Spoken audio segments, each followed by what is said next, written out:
Assalamu alaikum. Hello everyone. Welcome back to my another video.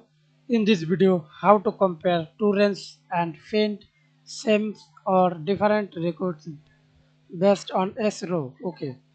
First of all, open your Excel document. Now select range on, hold Control and select range 2.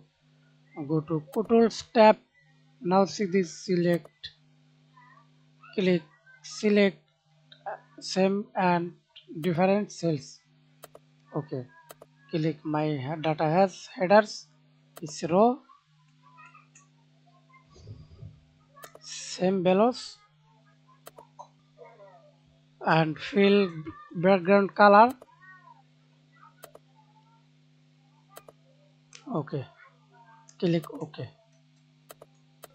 Now see these two cells, orange, banana.